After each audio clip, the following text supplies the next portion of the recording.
अभी जो नीट का पेपर जो लीक हुआ उस पर देख रहे हैं कि देश में पूरा हाय तबाह मचा हुआ है और लोग शिक्षा मंत्री से इस्तीफा मांग रहे हैं।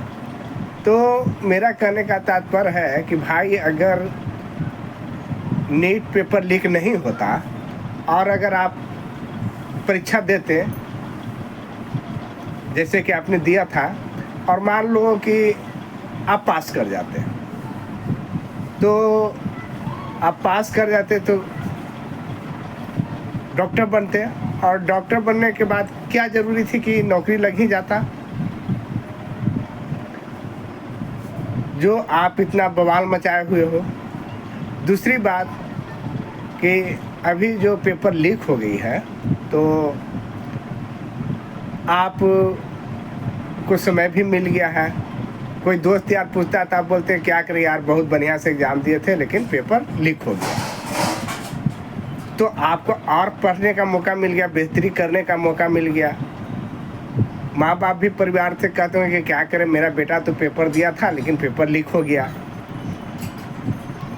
तो और माँ बाप का भी अभी आपका माँ बाप भी प्रॉपर ध्यान रख होंगे बढ़िया से कि खाना पीना कोचिंग जाना।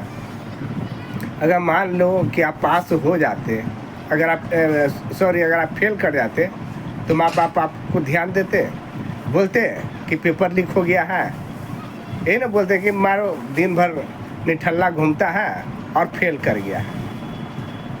तो आप पर क्या गुजरता? कम से कम अभी ये तो नहीं ना कोई कह रहा है कि निठल्ला घूमता था। लोग कह तो रहे हैं कि नहीं भाई पढ़ता था, तैयारी करता था, पेपर लीक हो गया। तो मुझे नहीं लगता है कि इसमें बहुत हाय तौबा की ज़रूरत है। आप इस बात को समझिए। और जब पूरा सिस्टम में लीक है तो नीट का पेपर लीक हो गया तो कौन बड़ी बात हो गया। अब ये कॉकरोच जनता पार्टी नया बना है, ये आकर दिल्ली में पूरा गदर काटा कि इस्तीफा दीजिए। अरे भाई इस्तीफा देने से क्या हो जाएगा? क्या गारंटी है कि शिक्षा मंत्री इस्तीफा दे देगा तो फिर नीट का पेपर लीक नहीं होगा? तो आप हर पहलू को ध्यान दीजिए। केवल आप यही मत कहिए कि पेपर लीक हो गया, पेपर लीक हो गया। तो एक बार थोड़ा इस पर सोचने समझने की ज़रूरत है, क्योंकि जहाँ हर चीज़ लीक हो जाता है वहाँ नीट का पेपर लीक ही हो गया भाई मेरे, तो क्या कीजिएगा? सरकार कह तो रही है ना कि फिर से एग्ज़ाम लेगी।